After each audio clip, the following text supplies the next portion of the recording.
animales los insectos tienen formas de organizarse también para poder sobrevivir, pero son estructuras bastante más primitivas y básicas. Entonces, el tema es que nosotros, para poder entendernos como sociedad, como seres que somos inteligentes y gregarios, porque nos dimos cuenta que nosotros sobrevivimos si nos juntamos y hacemos buenas relaciones, hemos tenido algunas formas para lograr entendernos. La más antigua, decíamos en la primera clase, es la religión. Y los sociólogos, de los 3 padres fundadores de la sociología, 2, ¿cierto? Decíamos nosotros, Emil Durkheim y el otro, Max Weber. Ellos, los 2 de los 3 padres, el otro es Karl Marx, ¿verdad? Solamente no le da importancia al tema de la religión y las relaciones que produce la religión. Pero de los 3 padres fundadores de la sociología, 2, que son muy importantes, entienden que no hay otra forma de relaciones humanas, de entender la vida, la sociedad, y que produzca tan buenas relaciones humanas como el caso de la religión. Hay buenas religiones, malas religiones, unas mejores que otras, como sea, pero la religión no se alcanza desde los albores de la humanidad, que hace 2 millones de años, que probablemente está el ser humano aquí, hasta el día de hoy la religión no desaparece y no va a desaparecer, porque el ser humano es religioso. Otros sociólogos, como el caso de James Fraser, ¿se acuerdan que hablamos de este caballero de la rama dorada? Él dice que hablar de los seres humanos es hablar de religión. Entonces, es un sociólogo connotado, uno de los tipos más inteligentes que han habido. Él dice que hablar de los seres humanos es hablar de religión. Entonces, la religión nos acompaña como forma social, como forma de ayudarnos a entendernos, de organizarnos. Y el otro es la política, que tiene un origen más o menos, ¿cierto? Más o menos ya de manera más formal, desde el siglo V antes de Cristo en las sociedades griegas. Entonces aquí surgen formas de organización basadas en una idea griega interesante que llamaron democracia. ¿Sí?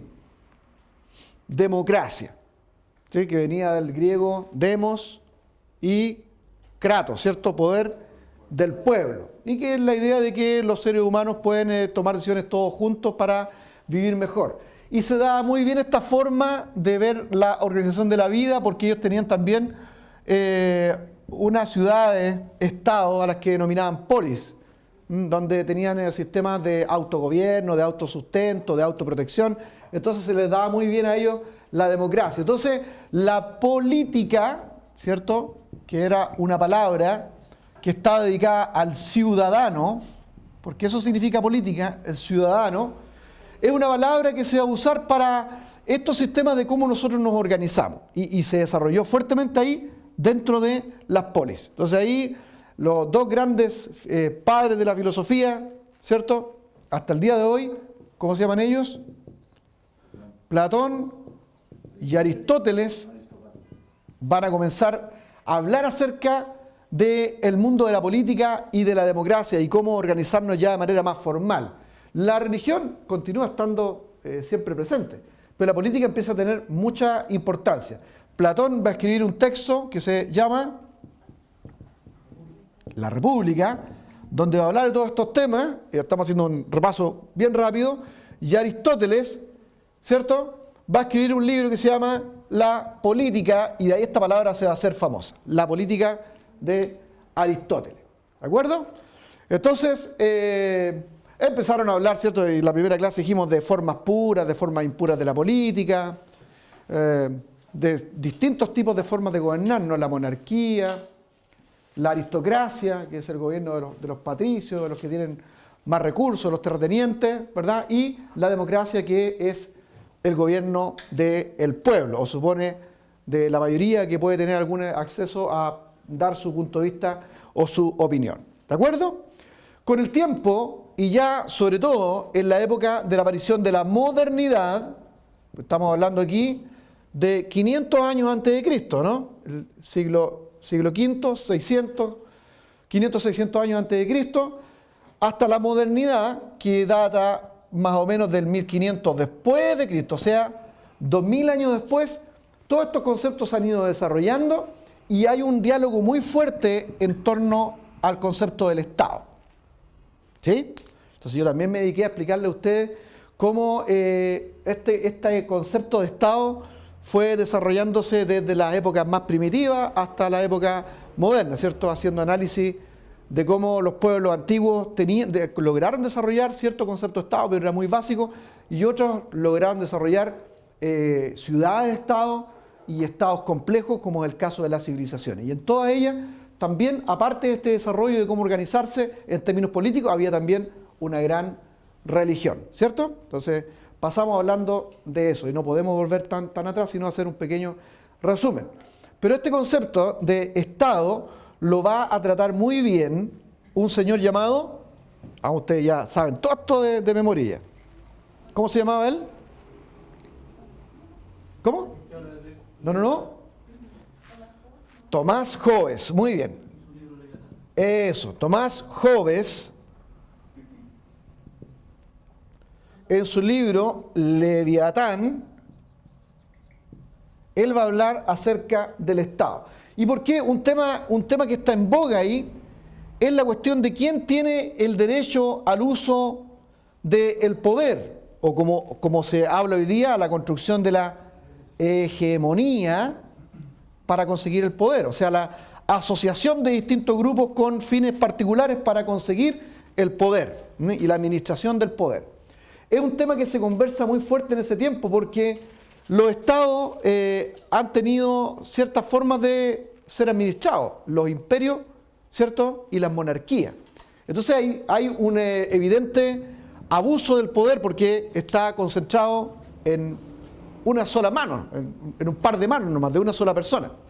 Entonces se empieza a dialogar respecto de quién tiene derecho a ejercer el poder, y cuando hablamos del poder, básicamente, como alguien dijo por ahí atrás, ¿quién en realidad tiene derecho a ejercer la violencia sobre otras personas?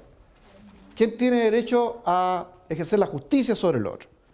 Entonces ahí este señor nos comparte su punto de vista sobre el Estado en ese gran libro que es un clásico que se llama Leviatán. Y utiliza esta serpiente marina, este monstruo del Antiguo Testamento, lo utiliza como una metáfora para referirse al Estado. El Estado es un monstruo, es el Leviatán, que tiene el derecho a ejercer el poder y la violencia. ¿Por qué? Porque no podemos nosotros los particulares hacerlo. No tenemos ningún derecho de ejercer la violencia sobre los otros porque tenemos intereses propios como las otras personas a las cuales nosotros quisiéramos aplicarle la violencia según nuestras propias ideas o convicciones. Claro, o sea, no se puede, dice, es imposible, porque todos tienen sus intereses. Nadie puede decir, yo no tengo ningún interés, entonces yo puedo ejercer la violencia a todos los demás. Pues también tengo mis intereses propios, todos los seres humanos. Entonces tiene que haber algo que esté más arriba. Y ese que está más arriba, ¿cómo va a poder hacerlo? Es un monstruo, el Leviatán. ¿Ya? Es un concepto que, por ejemplo, la izquierda, generalmente la izquierda, el concepto del poder, hoy día lo ven como algo muy etéreo, como algo ambiguo, ¿no? Como el Estado, como una cosa, como un ente que vuela, que flota, y siempre se burla de eso este joven que escribe hoy día para la derecha, ¿no? Axel Kaiser, que ha escrito varios textos y ha reflotado cierto intelectualismo dentro de el mundo de la derecha que tenía ausencia de análisis teórico político. Eso ha hecho un buen trabajo. Y siempre dice que los de izquierda como que tienden a pensar que el Estado es como una cosa como un concepto etéreo, como un dios arriba, ¿no?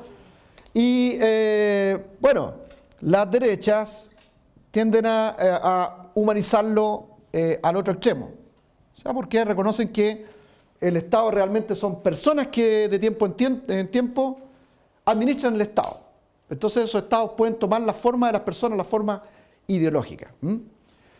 Ok, pero ese Estado tiene el derecho a aplicar la violencia de tiempo en tiempo para que no lo hagan los particulares. Entonces, aquí viene gestándose ya desde la época de Tomás Hobbes lo que nosotros vamos a llamar el concepto de política moderna. Porque es con una idea del Estado, pero un Estado que puede ejercer la violencia cuando hay un acuerdo de cómo lo va a hacer. O sea, va a haber un contrato. Entonces aquí nos apoya, ¿cierto? Jean-Jacques Rousseau nos va a ayudar con un libro que se llama, todos lo saben ahora ya, el contrato social. ¿Ven que ustedes han aprendido un montón? El contrato social. Van a poder hacer esta misma clase y mucho mejor en sus iglesias y donde les toque a ustedes compartir. Entonces él escribe un libro que se llama El contrato social. ¿Sí? Es un texto que dice que, bien, si el Estado, ese monstruo, va a tener el derecho de pegarle a todos los demás, no lo puede hacer como quiera, tiene que hacerlo en base a unas reglas que todos nosotros nos ponemos de acuerdo. Esto ha dado origen, el contrato social, a nuestra idea de constitucionalismo, o sea, que todos los estados, que hoy día no son monárquicos, sino son republicanos, vamos a explicar luego al tiro por qué, ellos tienen una constitución que es su ley máxima, ¿cierto? Entonces, todas las leyes que se hacen en un estado tienen que ser constitucionales, tienen que estar apegadas a derecho, tienen que estar apegadas a la constitución. Por eso que, por ejemplo, hay un gran tema hoy día con la cuestión de la aprobación del aborto y otras cuestiones que, ¿cierto? Exacto, el matrimonio homosexual, que por lo menos y técnicamente no pueden ser a menos que se modifique esa carta, porque la Constitución tiene elementos que dan a entender que no se puede. Está hoy día ante el juicio esta intromisión que está teniendo el Estado actual en la educación de los niños, por ejemplo, y que nuestra Constitución siempre le ha dado la patria potestad a los padres, o sea, son los padres los que tienen que educar a sus hijos, sobre todo en el tema de los valores. ¿Ah? Entonces, la Carta Magna es importante, y hay algunos que hoy día piensan que esta Constitución no debe ser cambiada. ¿Por qué? Porque esta asegura un mínimo de elementos fundantes que toda la sociedad cree para poder vivir en paz y en armonía. Hay otros hoy día que están discutiendo, que dicen que la Constitución debe cambiarse, porque quieren introducir una serie de otros cambios en términos económicos, éticos, morales, ¿cierto? Hay otros que podrían estar al medio, o podríamos estar al medio y decir, siempre es bueno ir modificando las constituciones manteniendo los elementos fundantes. O sea, mi punto de vista, por ejemplo, yo en un tiempo llegué a pensar que sería bueno cambiar la Constitución porque es una Constitución vieja, sí, así es cierto eso. Pero al ver quiénes van a participar en el cambio de esta Constitución, como que da un poco de miedo, ¿no? Porque en realidad es un sueño eso de que todos nos vamos a juntar a levantar un poder constituyente y todo esto va a estar tan equiparado, los van a escuchar a todos, que vamos a tener una carta tan maravillosa. Cuando uno entra un poquito en edad, se vuelve más conservador y piensa uno que hay elementos fundantes que no se pueden cambiar y que, como ocurre casi en todos los lugares donde le ha ido bien en el mundo, lo que hacen más bien es ir reformando sus constituciones. O sea, usted ve, hay constituciones antiquísimas, como el caso de la Constitución de los Estados Unidos, que no han sido cambiadas. No se ha hecho un poder constituyente nuevamente para poder hacer una refundación toda nueva, sino lo que se ha hecho es que sistemáticamente, en la medida que las sociedades van cambiando, van reformando elementos de la Constitución, pero en base a elementos que son fundantes y que parece que están presentes en todas las sociedades. Pero quienes son refundacionalistas hoy día, sobre todo los sectores más de extrema izquierda, consideran que habría que hacerla completamente nueva. ¿Quiénes alguna vez creímos eso? Hemos llegado a escucharlos a ellos, que posiblemente podría ser peor remedio que la enfermedad. Porque lo que estamos buscando siempre son los equilibrios sociales, ¿eh? Por lo menos los que buscamos los equilibrios sociales, ir avanzando, pero no las utopías, llegamos a la idea de que es mejor guardar los elementos fundantes. Pero fíjense, esta forma de política moderna parte desde 1500 en adelante, la aparición de la modernidad como una parte de la historia de la humanidad, ¿cierto? Ya comienza a gestarse ahí esta idea que tenemos hoy día, con un Estado, con un concepto de Estado, con un concepto de un acuerdo social en base a las ideas de Rousseau, de las cuales también va a surgir, ¿quién se acuerdan o no? Uno de los primeros movimientos políticos interesantes, el socialismo. ¿Se acuerdan que la palabra socialismo aparece por las personas que seguían el contrato social de Jean-Jacques Rousseau? A ellos se les llamó socialistas, de ahí parte el término socialista, basado en la idea de Rousseau. Pero bueno, para seguir con esta idea moderna de la política que tenemos hoy día, o la política moderna, entonces hay un tercer participante aquí. ¿Cómo se llama él? Montesquieu, ¿cierto? Montesquieu, él escribe sobre la separación del poder en 3 poderes. Entonces, básicamente, nuestro sistema político... ¿La separación del Estado o los poderes del Estado? Los poderes del Estado, claro. Él, básicamente con esta idea nosotros ya más o menos entendemos lo que es hoy la política o nuestros sistemas políticos, que tienen matices, ¿cierto? O de izquierda, o de derecha, socialista o capitalista, como quiera uno decirlo, porque son estos 2 movimientos, básicamente, con sus matices, ¿no? Todos ellos, básicamente, tienen un concepto de Estado, una constitución y separan el poder en 3. Un poder ejecutivo, que lo ejerce un presidente, generalmente, un poder legislativo, que se dedica a hacer las leyes, ¿no? Que en nuestro sistema chileno está expresado en un sistema bicameral, donde hay diputados y senadores, y un poder judicial independiente, que es el que ejerce como órgano que ejerce la justicia, sin que tenga intromisión los otros 2 poderes. Porque eso asegura algo interesante a lo que decían que era bueno llegar los que partieron con esta idea de la política ya más organizadamente, que fueron los griegos, y que hablaban de la democracia. Entonces la democracia, este concepto tan importante, está basado sobre un concepto del Estado, sobre un acuerdo social, un contrato, y basado entonces también en la separación de los 3 poderes. ¿Sí? ¿Cierto? Esos son hoy día nuestras repúblicas. El movimiento republicano es así. ¿Sí? Entonces esos eran como conceptos básicos que nosotros analizamos, y pasamos un par de clases también ahora mirando cómo esta forma de ver la política también lucha con 2 miradas de la vida. Bueno, nosotros decíamos que luego de entender esta deriva para llegar a esta forma de entender la política de hoy, también nosotros nos centramos en hacer un análisis de las 2 miradas económicas que hay de la vida, y que hoy día se expresan en lo que nosotros llamamos capitalismo, ¿cierto? Capitalismo versus socialismo o comunismo. Algunos le llamaron pobrismo, ¿no? ¿Cierto? Ustedes vieron los trabajos de Antonio Escotado. Yo les ofrecí a ustedes la posibilidad de que aprendieran un poquito de las conferencias de él o sus libros, que se llama Los enemigos del comercio, donde él nos explica que estas miradas que nosotros tenemos hoy día, dualista o dualista de la vida, no es una cuestión de ahora, porque nosotros, el mundo, ya desde el siglo XVIII, sobre todo el siglo XIX en adelante, empezamos a entender el mundo entre socialismo o capitalismo o libre mercado, pero no es una cuestión nueva, nos decía Antonio Escotado, sino que esa visión económica de la vida está presente desde hace mucho tiempo, y pasamos un par de clases analizando la obra Los enemigos del comercio.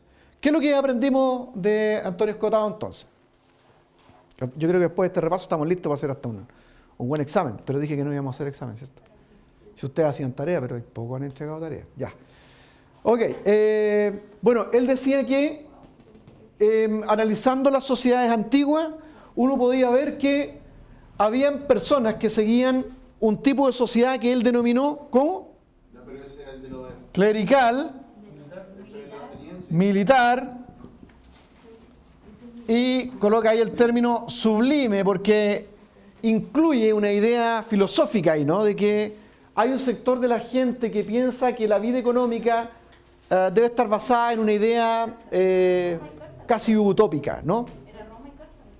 Claro, entonces él empezó a describir sociedades que se construyeron en base a una idea clerical, militar y sublime, que es lo que hoy nosotros conocemos como socialismo, que incluye esa idea utópica de que los hombres son tan buenos que pueden llegar a tener como todo en común, y que tiene que haber un Estado protector que reparta a todos de manera igual y que aparentemente sin incentivos más que el libre deseo de dar lo mejor de uno mismo va a ser suficiente para la creación de riqueza, para la producción.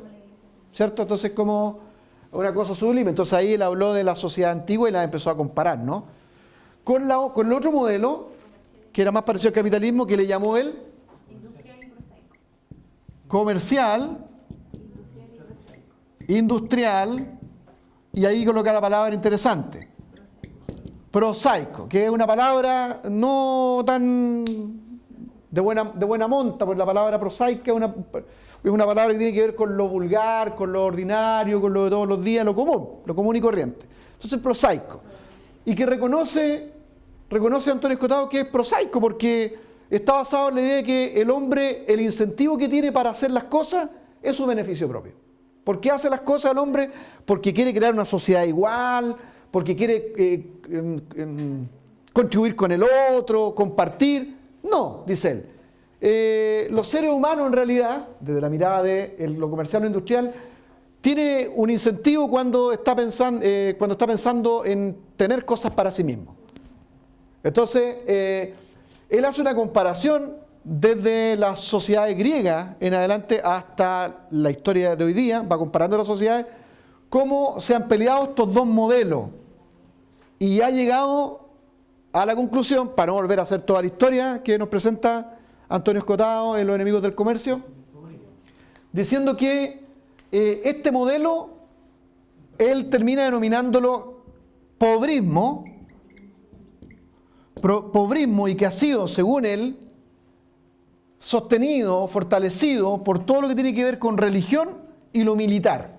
Aquí le pegó fuerte al cristianismo.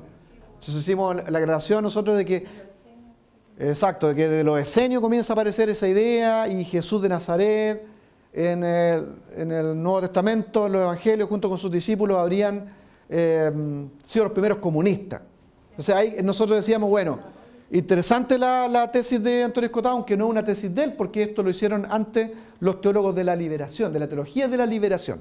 No la teología liberal alemana, la teología de la liberación, que lo que hace es una lectura del Nuevo Testamento con las categorías de análisis del socialismo científico de Marx.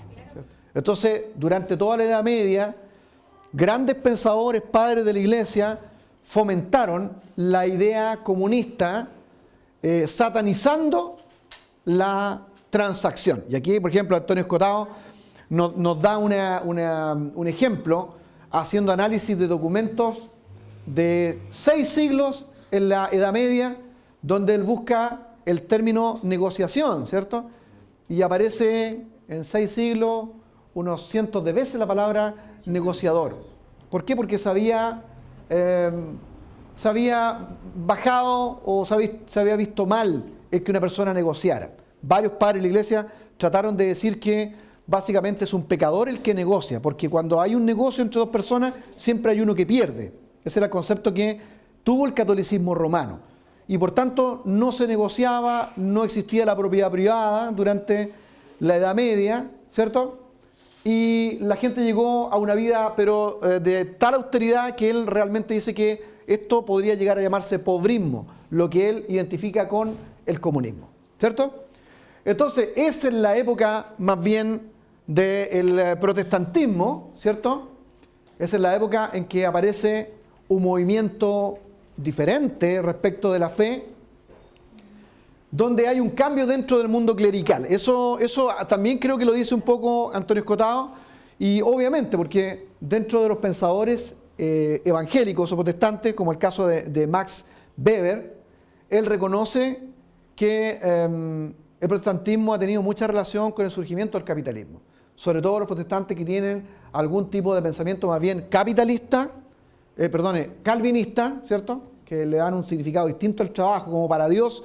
Esos pueblos crecieron mucho. En cambio, los países que estuvieron más bajo la influencia del catolicismo fueron países más pobres. Y hay que mirar Estados Unidos nomás. Entonces, pero bueno, alguien va a decir, Max Weber es un expositor más bien que favorece el capitalismo que el socialismo. Pero como sea, con la aparición del protestantismo hay una forma religiosa distinta de ver el tema económico a como lo vio la sociedad clerical desde siempre, el mundo católico romano, y que administró por más tiempo el cristianismo, ¿cierto? Ok. Y él también llega a la conclusión de que el capitalismo y este modo que es prosaico, que es vulgar, que es esta cuestión que tiene que ver con los incentivos no más profundos de valores de las personas, sino honestos, normales, de querer tener una mejor casa, tener una mejor defensa de lo que uno tiene, es suficiente incentivo para el desarrollo económico. Y ese modelo, que llega a llamarse capitalismo, es el que ganó, dice Antonio Escotado. Pero él lo dice reconociendo que no le gusta y que deja como un sabor amargo el reconocer que ha ganado el capitalismo, porque igual el capitalismo trae cosas que son negativas, son perversas también. Hay mucha pobreza, desigualdad, pero aún así, algo que tenemos que ver después cuando hagamos bien los análisis entre socialismo y el liberalismo económico, ¿cierto? Si ha traído o no realmente más pobreza, menos pobreza, más riqueza, menos riqueza. Pero hay quienes están defendiendo hoy día fuertemente, hay una vuelta muy fuerte hacia reconocer que el capitalismo es como, mirando los dos modelos, termina siendo el modelo que funciona y no teniendo otro el que termina ganando en las discusiones. Porque es curioso que hasta el pensamiento más de socialista, incluso el comunista, está creando riqueza en algunos lugares, como el caso de China, ¿cierto?, a través del capitalismo. Entonces, evidentemente, el modo de hacer riqueza es el capitalismo, porque el mejor incentivo es el propio, el personal, no el de contribuir con el otro. Y que es feo, no nos debe gustar, es prosaico, ¿cierto?, pero es lógico, es la realidad, así somos los seres humanos. Entonces, donde hay este otro pensamiento utópico, que es como una religión de los hombres, hay mucha canción de Silvio Rodríguez y la utopía, de todos iguales, pero no funciona. La gente es más pobre que en los países capitalistas. Claro, porque en el socialismo. Sin embargo, hay análisis hoy día interesantes en universidades prestigiosas. Alguien va a decir el MIT es una universidad más bien facha, pero como sea, una de las más prestigiosas del mundo, el MIT, y hay estudios ahí que comprueban que, por ejemplo, los lugares que están más contaminados son aquellos donde están en modelos que son de tipo comunista y de sociedades clericales militares sublimes. No así el caso de aquellos que han adoptado el modelo prosaico capitalista. Lo que pasa es que en una primera etapa del capitalismo, dicen estos estudios, claro, hay mucha contaminación, pero luego que avanza el capitalismo, esos países llegan a ser más limpios y menos contaminantes por la cantidad de tecnología que desarrollan respecto al cuidado del medio ambiente. Entonces, hoy día hay una vuelta muy fuerte a tal punto que hoy día hay lo que se podría llamar un narcocapitalismo. ¿Se acuerdan que la semana pasada empezamos a hablar del anarquismo, el anarcocapitalismo, el anarquismo como una de las formas de socialismo? Bueno, también hay un anarcocapitalismo, o sea, hay algunos que son extremistas al punto de decir que no debe existir el Estado, igual como dicen los anarquistas, no debe existir el Estado, ninguna institución, pero en el sentido de que haya tal libertad para los seres humanos que puedan hacer los negocios que ellos quieran sin ninguna regulación, porque el mercado se regula solo. O sea, a tal punto llega la fe que ellos tienen en el mercado que surge ese punto de vista. Y solamente asegurar los elementos mínimos con un Estado que proteja por la individualidad, la propiedad privada, etc. Es muy extremista, ¿no?, que no haya ninguna regulación. El obrero vive mejor con el capitalismo, y esa es una cuestión evidente, ¿cierto? Hay más desigualdad, uno puede decir sí, en los lugares, y también está en tela de juicio hoy día con las nuevas investigaciones, si realmente hay más desigualdad en el capitalismo o en el modelo socialista. Eso todavía se está analizando. El tema es que la ideología es muy fuerte, la ideología ya sea del modelo prosaico, del modelo sublime, de la izquierda a la derecha, como quieran, es tan fuerte que termina inclinando la balanza, porque ve usted el caso chileno. O sea, Chile era un país, ¿cierto?, que con una dictadura, etcétera, y como sea, instauró el modelo neoliberal. Y pasaron cuestiones re malas que no tienen nunca más que ocurrir y que no se pueden defender de ninguna manera, porque fue una dictadura militar, ¿cierto? Pero racionalmente ellos, ese orden mal hecho, abusado, como sea, provocó la posibilidad de que alguien dijera vamos a instalar tal modelo. Y instalaron el modelo del país o del imperio que apoyó esa dictadura, que era Estados Unidos. Y se metió ese modelo aquí, el modelo liberal, que hoy día ya es un modelo neoliberal, ¿cierto? O de capitalismo transnacional incluso, donde los capitales se han acumulado tanto que están fuera del país y uno no sabe dónde están. A ese extremo ese capitalismo en nuestro país, es así. Pero como sea, el izquierdismo que gobernó después de la dictadura, que recuperó, unidos, ¿cierto? Otra rareza, porque la izquierda es raro que se unan, pero se unieron porque tienen un enemigo más grande. Se unen, ¿verdad? Y siguen utilizando el modelo capitalista para producir riqueza en nuestro país. Y eso fue la concertación de Partidos por la Democracia. Y eso es lo que usted acaba de decir. Porque, bueno, no hay alguien que dirá, podemos agarrar lo bueno de allá, podemos agarrar lo bueno de acá. Sí, porque lo que hicieron ellos fue mirar la experiencia de los países socialistas en Europa, que no eran realmente socialistas en términos económicos, sino que también eran capitalistas. Tenían ideas de distribución, pero también sabían que la riqueza se produce a través del capital y del incentivo personal. Eso fue lo que hizo Ricardo Lagos. Eso fue lo que hizo Ricardo Lagos. La conversación, parece que sí. Exacto, la política de los acuerdos, muy bien, exacto, donde tienen una oposición, pero esa oposición no es tu enemigo. Esa oposición son personas que piensan distinto a ti, con las que tú no estás de acuerdo, pero que puedes llegar a negociar por el bien de todos. Pero ¿qué ocurre? Como vuelvo a decir, cada cierto tiempo la ideología suele ser más fuerte, y es lo que ha pasado hoy día con nuestro país, donde la izquierda tiende nuevamente a buscar la utopía y se reactivan los procesos normales de cómo han operado estas dos ideologías extremistas. Entonces aquí surge lo que hablamos luego en la siguiente clase, lo que nosotros decíamos, vuelve a reaparecer el concepto primigenio de socialismo. ¿Qué es lo que es el socialismo? ¿Qué es lo que es el socialismo? El socialismo es la estructuración de un modelo de vida sociopolítico y económico de tipo sublime, que es lo que veníamos conversando. Sublime. O sea, darle forma a esa idea de que vamos a vivir mejor cuando hay un Estado que sea fuerte, que reparta a todos iguales, y que cuando nosotros trabajemos, el incentivo de nosotros sea producir para lo colectivo y no para lo individual. ¿Cierto? Entonces ahí empezamos nosotros a analizar la palabra socialismo. Vamos bien en la recuperación de clase, ¿no? Socialismo. Socialismo entonces venía, socialismo que es una utopía, ¿cierto? Que considera que el hombre es bueno, y por eso se habla del hombre, la sociedad del hombre nuevo.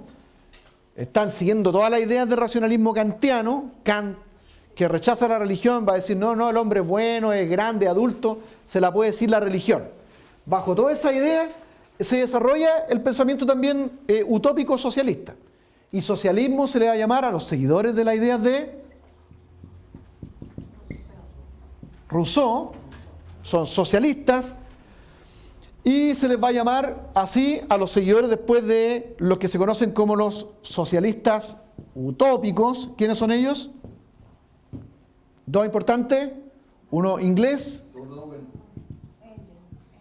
Owen, y el otro francés, Saint-Simon, ¿cierto? Que uno representa el socialismo práctico que se da justamente por las cuestiones industriales de Inglaterra, y el otro que es la parte intelectual, que es todo el discurrir teórico que ocurre con los franceses, con toda su experiencia de la Revolución Francesa y todo eso. Entonces ahí se va desarrollando el concepto de socialismo, y luego hay una serie de socialistas en Francia que se hacen llamar más bien ellos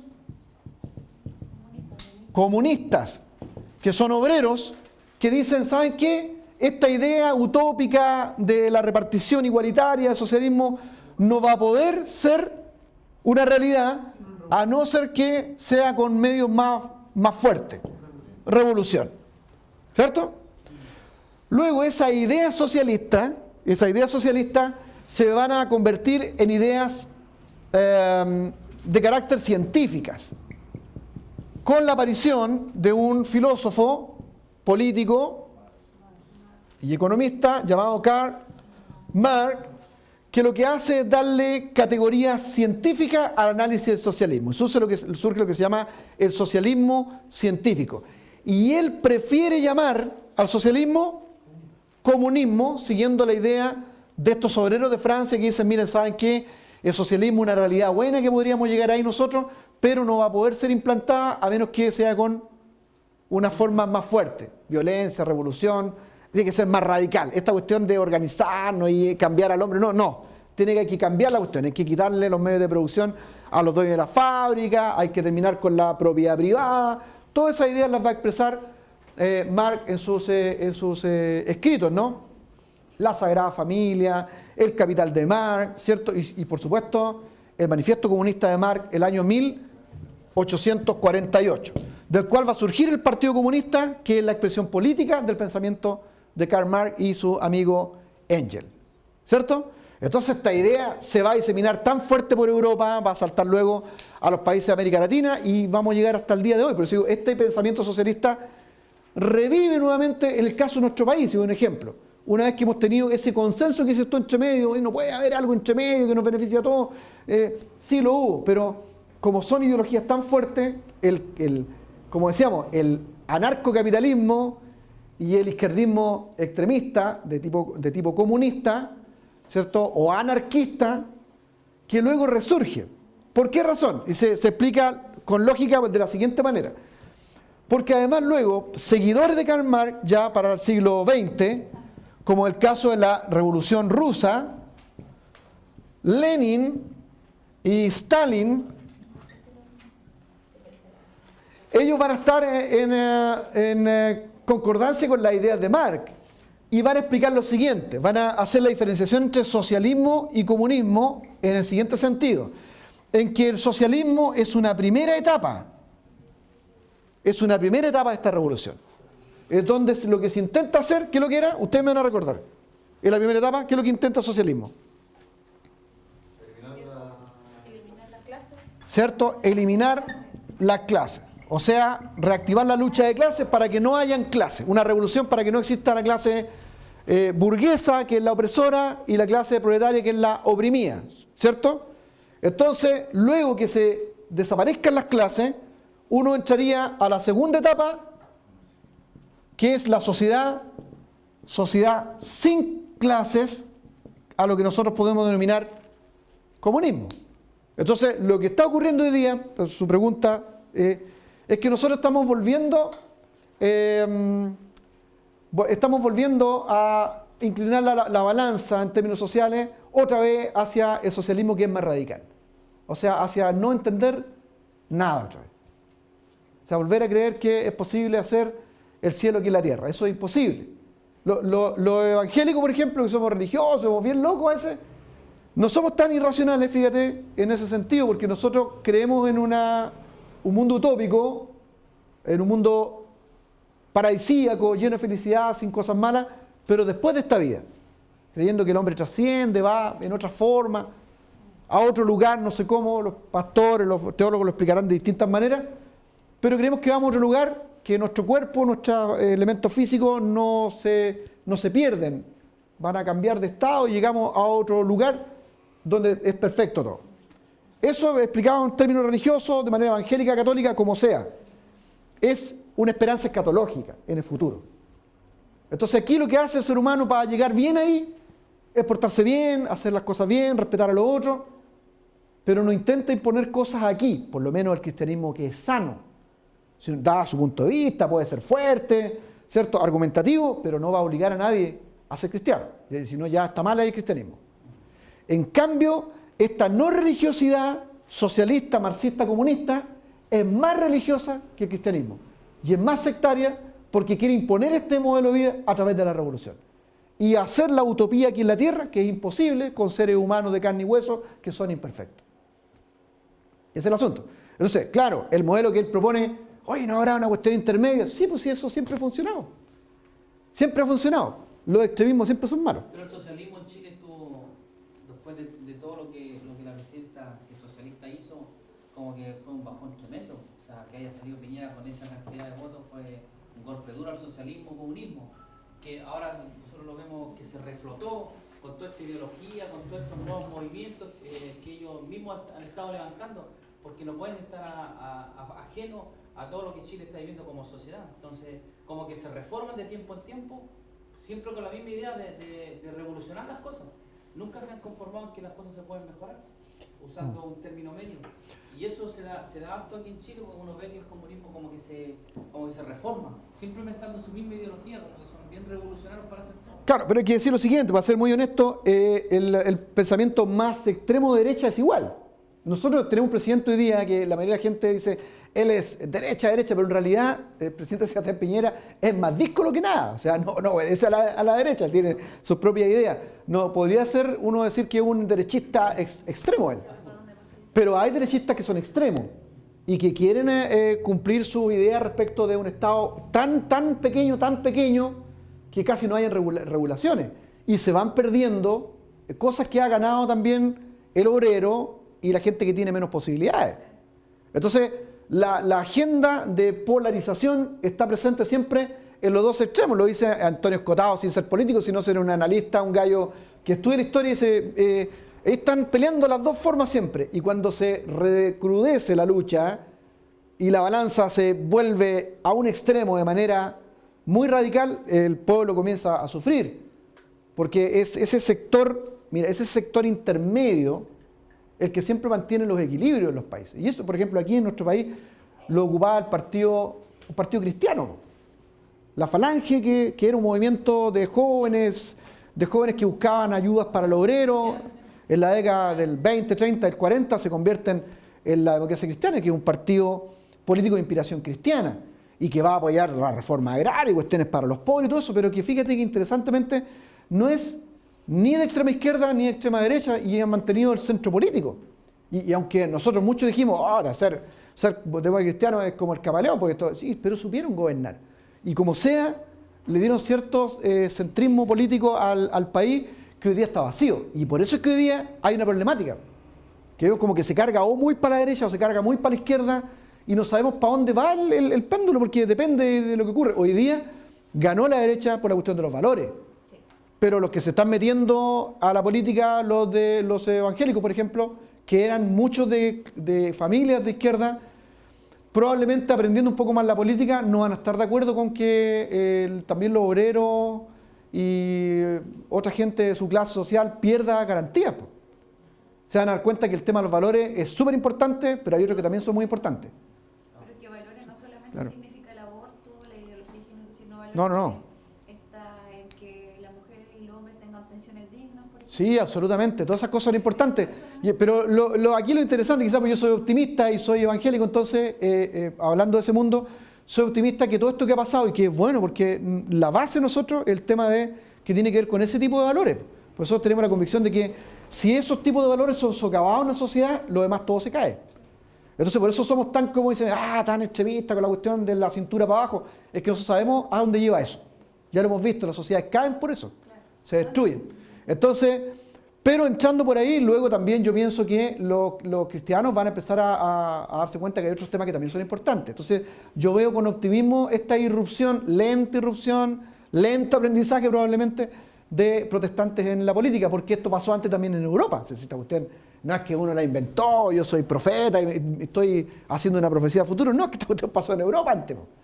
Entonces van a haber partidos de inspiración cristiana que van a probablemente empezar a tratar de ocupar ese centro político que perdió un partido también cristiano, católico pero también cristiano, que entendió que ahí en medio parece que era la cosa, conciliando con políticas de acuerdo, y en paz un país, aunque no avanzara tan rápido con la revolución, podía avanzar. Y si ustedes empiezan a mirar y a comparar objetivamente nuestro país con todo y todo, yo pienso que hay muchos latinoamericanos que preferirían vivir en Chile hoy día. Nosotros acabamos de, te lo digo con mucho respeto, pero tenemos unos amigos en Venezuela, cristianos que están pasando la re mal, se le ha muerto familia por no tener remedio, y gente que nunca iba a pedir un peso a nadie. Nosotros estamos apoyándolos ahora porque están sembrando sus terrenos para poder comer. Les enviamos una ofrenda, nuestra iglesia es pequeñita, nos juntamos 200.000 pesos, pero esa plata que le enviamos a ellos fue tremendo, o sea, fueron 800 millones de bolívares.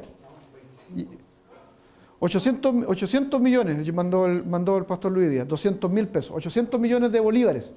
Y con eso hacen 3 y hasta 4 veces lo que hacemos nosotros aquí con esa plata. Entonces es un platal. porque la inflación ha llegado a una cosa tremenda. Tienes que verlo con el Bolívar fuerte, el Bolívar fuerte. Entonces, yo no digo que no haya cosas buenas allá del socialismo, que uno las pueda imitar. Ya me tocó viajar a Venezuela en la época donde era muy famoso la provincia del Zulia, ¿cierto? Y producían mucho de todo, y el petróleo, y tenían una revolución donde los invisibles fueron visibilizados, porque esa parte es la buena de Chávez. Pero toda la otra locura que viene después es incomprensible. No tiene manera de ser defendida, a menos que sea uno un cabeza de chancho extremista izquierda, no. Eso eso como Boris y todo eso. Ese alcalde que defiende la... También el Jadwe. Y todos estos personajes que defienden lo indefendible, porque ellos son completamente ideológicos, entonces están en la parte de la balanza que busca la utopía. Pero esa no es solamente la mala, si la mala también está al otro extremo. Entonces, muy bien, te partió diciendo, o sea, tenemos que buscar la manera de entender primero qué somos los seres humanos. Por eso en esta clase de introducción a la política, lo primero que hicimos, y es muy importante entender, qué somos nosotros la especie humana. Nosotros somos seres bien frágiles. Y nos ha costado cimentar esta sociedad con sudor y lágrimas. Y no se puede hacer una sociedad nueva borrando con el codo todo lo que hemos aprendido, con revoluciones. Yo estoy diciendo que no progresemos, hay que progresar, pero hay que mantener los elementos basamentales, lo que nos ha hecho bien. Si así se construye, así aprende el ser humano. Eso es la educación. Así es la educación. O sea, uno parte... Mire, una filosofía re importante que han entendido los profes y piensan que es nueva. Hablan del constructivismo. Yo me salí del sistema educacional, pero hice clase en la básica, trabajé en orientación, en unidad técnica, pedagógica, estuve en la media, he hecho clase en la universidad, en seminario, entiendo cómo es la cuestión. Me salí de ahí, pero cuando me salí estaba de moda el constructivismo. El constructivismo. ¿Y qué es la idea? Inteligente, por supuesto, de que cuando uno llega al aula, uno tiene que lograr entender qué es lo que saben los alumnos. Básicamente eso es constructivismo. Y que yo puedo construir en base a lo que los alumnos ya traen. Entonces el profesor que es inteligente dice, estos cabros saben esto ya, respecto a esta materia. Entonces partimos desde ahí nosotros los cabros no son una tabla rasa, o sea, no vienen en cero. La gente viene, cuando ustedes entraron aquí al seminario, mis primeras clases son para ver quiénes son, qué saben más o menos, qué estudiaron, qué leyeron, qué vieron. Pues, eso quiere decir que yo tengo algún tipo de capacidad pedagógica, algo que sea de todos estos años. Entonces, ¿cierto? Los conocimientos previos. Pero esa cuestión la había dicho Jean Pestalozzi, Rousseau en su libro Emilio había hablado acerca del constructivismo sin decirle constructivismo. Pero lo que quiero decir es que la ciencia educativa nos enseña de que nadie aprende de cero. Y esa es una lógica de la sociedad igual. ¿Qué piensan? ¿Que destruyamos todo lo que hay porque está todo malo y con la Camila Vallejo vamos a hacer una sociedad nueva? No lo vamos a hacer con ella. O sea, ¿me entiende? No es así, pues, no es con la utopía. Perdón que no use este nombre, pero es un nombre tan conocido ya. Y mi respeto a su creencia. Pero de mi particular punto de vista es una idea tan extremista que puede ser torpe. Porque tú no puedes borrar con el codo todo lo que hemos aprendido. La educación enseña eso. Hay que partir con lo que ha aprendido nuestro papá y lo que le enseñó su abuelo y su tatarabuelo. Y así se construye lo que nosotros llamamos el sentido común. Y si parte del sentido común en la sociedad occidental cristiana, con su religión. Pero como a ellos no les gusta la religión, ustedes saben, cuando tratamos el socialismo también hablamos acerca del socialismo científico de Marx, y entre sus categorías se han ido desarrollando ideas de desconstruir o de destruir ciertos fundamentos del sentido común para instaurar una sociedad nueva, un hombre nuevo, que no sabemos qué va a surgir de eso. Y que lo que ha surgido hasta aquí, como experiencia socialista comunista, es genocidio. Es que es eso. Y que a ellos no les gusta que les hablen de la parte de la historia negra del comunismo, socialismo, que ha sido los grandes genocidios. Entonces, en esto, cuando uno no quiere ser ideólogo, tiene que ser honesto. Porque hay una dictadura militar o un dictador, sí, pues, que esta cuestión fue súper malo todo lo que ocurrió aquí, miles de personas desaparecidas, un montón de muertos, está malo, pero también tienen que reconocer los millones que murieron por el comunismo en otros lados. Ah, no, es que ahí no. Hay que reconocer todas las violaciones de los derechos humanos en Cuba. Ah, no, es que ahí no son violaciones de derechos humanos. Hay que reconocer lo que está pasando en Venezuela. No, no, ahí no. En Chile, no, ahí no. Eso es ser afiebrado, eso es no entender cómo es la realidad. Y así no vamos a conseguir nunca nada bueno. El papel del cristiano ahí es súper importante. Porque el papel del cristiano que inteligente, que ha aprendido, entiende que no es ni allá ni acá, y ni siquiera un equilibrio solo, sino un equilibrio que tenga que ver primero con la transformación del corazón del hombre. De entender claramente sus errores. Yo, por definición y por origen familiar, era más bien un tipo de izquierda. Mi padre militó por un tiempo en el marxismo, en el izquierdismo más de extrema. Y yo tenía esa idea, pero ahora estoy más grande, milité ahí, me di cuenta de que hay cosas tremendamente positivas, tremendamente buenas, y hay otras que son horriblemente nefastas, y tengo que reconocer eso y decir, Luciano, tenéis que leer mejor. Ahora también, no solo los libros, hay que leer la vida también. Yo tengo que tener esa capacidad como cristiano de decir, hay momentos en que a lo mejor yo me equivoco. Eso de hacerlo el comunista, eso de hacerlo el de la UDI, eso de hacerlo el de la democracia cristiana, y esa es la única manera de avanzar. Eso de hacer el independiente y tener cuidado con los mesianismos. Los mesianismos siempre nos conducen a la destrucción. ¿Sí? Y ahí terminé como predicando. Pero el socialismo creó una idea, una forma, una falacia para poder destruir el cristianismo en base al cambio que producía en la persona, ya no hacerlo un revolucionario, sino que hacerlo un pacífico, y hacerlo, porque eso iba en contra de todos los pensamientos marxistas o comunistas que ellos tenían con respecto a cuando se encontraban con gente de su medio que se transformaba el cristianismo y cambiaba completamente la visión revolucionaria que ellos implantaban en la gente.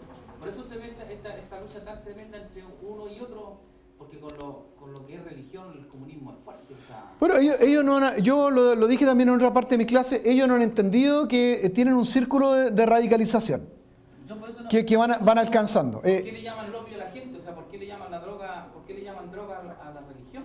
No lo puedo entender. ¿Por qué lo ven desde esa perspectiva? Bueno, Porque le quita el espíritu revolucionario. explicamos nosotros que la época, es que hay que entender lo siguiente, la época, no voy a defender a Marx, a mí no me gusta Marx, sí me gustan algunas categorías de análisis de Marx. Marx no me gusta, pues lo encuentro como un mesías el tipo, es mi visión personal, pero sí me gustan algunas categorías de análisis de él. ¿Ya? Pero él le toca vivir en una época donde la religión ha hecho un montón de tonteras en Europa. Donde la religión es lo mejor que hemos tenido para administrar estas relaciones de las que hablamos nosotros, relaciones humanas. Es lo mejor. Y es lo mejor, pero no es lo más bueno. Ha cometido muchos desatinos.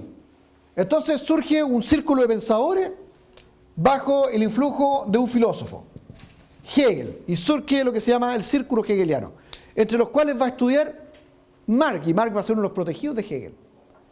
Heine y otros más inteligentísimos amigos de Hegel van desarrollando un montón de categorías de análisis, ¿cierto? Entonces, ellos terminan atacando la religión y utilizando el término opio, que es ¿cierto? La sustancia que dan las amapolas, que se ha usado por siglos y siglos para anestesiar o para hacer la morfina. La morfina se separó del opio hace 100 años atrás, y se le dio el nombre de morfina por Morfeo, ¿no? El dios del sueño, porque adormece, sirve para que la gente pierda el dolor o puedan operar a las personas. Muy bueno. Pero el opio fue utilizado de una manera despectiva hacia la religión por el hecho de que la religión en ese tiempo, y ocurre en todos los tiempos, de la mala religión, no esta religión que practican ustedes, porque ustedes vienen a estudiar, pero hay una religión que a veces se vuelve el opio de los oprimidos, o la anestesia de los oprimidos, porque lo que hace es que la gente, como tiene la esperanza en un futuro, en esa utopía futura, no se preocupa de esta vida. Ese es un extremismo de la religión, pero no es la religión en sí y no es el pensamiento de Jesús así, sino que es una mala interpretación de la religión. Entonces se le llama la anestesia de los oprimidos y empiezan a utilizarla de manera peyorativa para atacar a toda la religión. Hay momentos en que la radicalización del marxismo ataca a toda la religión, incluidas las clases bajas que son parte del socialismo, como ocurrió en nuestro país. Si uno quiere hacer el análisis con lo que pasó en Chile, en la década 40, 50, 60, las luchas obreras eran casi todas de índole comunista, socialista, porque los adeptos a nuestro movimiento evangélico veníamos de los estratos culturales bajos. Entonces también tenían onda con los movimientos sociales. Me acaban de regalar un libro lindísimo, un buen amigo, se llama el Pastor Fidel, de la Iglesia Wesleyana. Me regaló un libro del Pastor Mora, que fue uno de los primeros participantes en política en Chile, de la Iglesia Wesleyana. ¿No? El tipo, impresionante la historia que tuvo la Iglesia Wesleyana en los primeros años. Eran todos socialistas ellos. Participaron en política, algunos más a favor del socialismo, otros hasta en contra del comunismo. Como sea, hubo participación ahí. Y ocurre que para la época de la Guerra Fría, post Segunda Guerra Mundial, cuando ya el mundo está completamente polarizado entre capitalismo y socialismo, el mundo ahí uno tiene que tomar posición a un lado o al otro lado. Entonces ocurre que el marxismo, de mi punto de vista, el marxismo, el comunismo, el socialismo se radicaliza y considera nuevamente o utiliza un término, una categoría de análisis marxista para referirse a la Iglesia. Le denomina otra vez superestructura. En el pensamiento de Marx, la superestructura era la segunda parte del edificio. Primero estaba la economía. Él decía hay que destruir la economía para que caiga la superestructura, que es la cultura, la educación, la religión. No hay que atacarla, decía, porque hay que pegarle a la base. Lo otro cae y después hacemos una sociedad nueva con otros valores. ¿Cierto? Entonces, en la década del 50, post Segunda Guerra Mundial, aquí en nuestro país, se ataca a la Iglesia como superestructura. Entonces, los cristianos que son de estratos culturales bajos tienen que tomar la decisión. Y dicen, bueno, ¿somos marxistas o somos cristianos? Y ahí es lo que nunca ha entendido el comunismo-socialismo, que la religión es más fuerte. Porque la religión nos ha acompañado desde los albores de la humanidad. Los que son verdaderamente cristianos, religiosos, o budistas, o shintoístas, y han entendido su estilo de vida y su trascendencia en términos religiosos, no van a abandonar esa forma de vida por una cuestión, una idea política de moda. Por muy interesante que sea, por muy justa que sea. Porque todavía están en calidad de análisis, pues son muy nuevas. Acabamos de hablar, la política en sí, desde que se comienza a estructurar, ¿tiene cuánto? 500 años antes de Cristo. Llevamos 2000 años más, son 2500 años. Pero la religión acompaña al hombre por lo menos de 300.000 años antes de Cristo. Ya aparecían seres humanos enterrados con principios funerarios, con el concepto de la ultratumba, del caos, o sea, tenían religión. 300.000 años antes de Cristo. Se nos van a borrar la religión. Entonces, ¿qué es lo que hicieron los chilenos que eran de estratos culturales? Dejaron el marxismo. La historia de mi papá y de un montón de ellos. Y por ende son perseguidos también por los socialistas que son extremistas, que son de las ideas de Lenin, Stalin, son perseguidos también. Y como ven que hay un país que es protestante y que le ha ido bien, Estados Unidos, lo siguen su idea teológica, escatológica, y adoptan también su modelo económico. Y eso también colaboró al establecimiento del capitalismo aquí en nuestro país. También, en términos religiosos, puedo decir que hay un apoyo ahí al afianzamiento de las ideas capitalistas. Eso es evidente porque no es una novedad en Chile, había ocurrido en Europa, ocurrió en Estados Unidos, ocurrió acá. Y fíjate que terminamos la dictadura, vemos todo lo malo de la dictadura, todo lo malo del ultraderechismo, por así decirlo. Vuelve la izquierda. Hay una política de acuerdo, centrista, como decíamos nosotros, interesante, ahí empieza a crecer.